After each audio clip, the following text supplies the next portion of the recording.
Ako si Elise, taga Antipolo City. Nasa Kuwait si Papa, at si Mama naman ay nurse sa public hospital.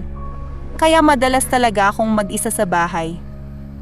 Minsan, pumupunta ang pinsan tong si Ria para samahan akong matulog kapag wala siyang pasok. Madalas, naglalaro kami sa kwarto, nagkukwentuhan, o nanonood ng mga teleserye hanggang antukin.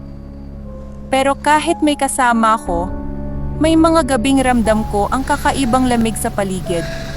Parang may nakamasid sa bawat galaw ko. Isang araw, nagpunta kami sa mall. Habang naglalakad sa mga tindahan, napansin ko ang isang salamin na kakaibang disenyo. May mga ukit sa frame at makintab na salamin na tila kumikislap sa ilalim ng ilaw. Hindi ko maipaliwanag ang pakiramdam, pero parang may humihila sa akin papunta roon. Binili ko agad ang salamin kahit medyo mahal, dahil ramdam kong espesyal ito. Pag-uwi namin, isinabit ko ang salamin sa wall, sa tapat mismo ng kama ko. Tinanong ako ni Ria kung bakit doon ko inilagay. Sabi niya, masama raw yon, at baka higupin ng salamin ang kaluluwa ko. Natawa lang ako, at hindi siya sinunod, kahit may kaunting kaba akong naramdaman habang inaayos ko ang posisyon nito. Para bang may malamig na hangin na dumaan sa likod ko. Nung gabing yon, mag-isa akong natulog. Nakahiga ako habang nakatitig sa salamin hanggang sa makatulog.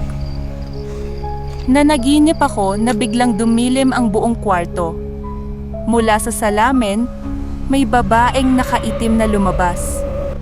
Ang buhok niya ay magulo at tila gumagalaw kahit walang hangin. Ang mga mata niya ay puro itim, walang puti, at puno ng galit. Dahan-dahan siyang lumapit sa akin. Sinubukan kong gumalaw, pero parang hindi ko magawa. Hinila niya ako pabalik sa salamin. Hinawakan ko ang mga braso niya para pigilan siya, pero napakalakas niya. Pakiramdam ko ay hinihigop ng salamin ang buong katawan ko. May inuusal siyang mga salitang hindi ko maintindihan. Parang bulong na tumutusok sa utak ko. Habang hinihila niya ako, ramdam ko ang sobrang lamig sa likod ng leeg ko at ang bigat ng presensya niya sa buong katawan ko. Ang kwarto ay puno ng mga anino at parang may mga matang nakatingin sa akin mula sa bawat sulok. Akala ko ay hindi na ako makakawala. Nagising na lang ako nang ginising ako ni Mama galing sa duty. 12 ng madaling araw na. Pawis na pawis ako at hingal na hingal. Hindi ko matanggal ang tingin ko sa salamin. Pakiramdam ko ay may nakamasid pa rin sa akin mula roon. Kinabukasan, inalis ko ang salamin at itinago sa stockroom. Simula noon, hindi na naulit ang bangungot. Pero hanggang ngayon, tuwing titingin ako sa salamin, may kaunting kilabot pa rin sa pakiramdam ko.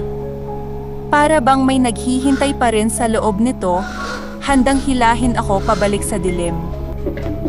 Hindi masama ang maniwala sa pamahiin, dahil minsan, ito ang nagiging babala na nagliligtas sa atin mula sa kapahamakan. Kung nagustuhan mo ang kwentong ito, huwag kalimutang mag-like, mag-subscribe at i-share para sa mas marami pang kwento ng kababalaghan.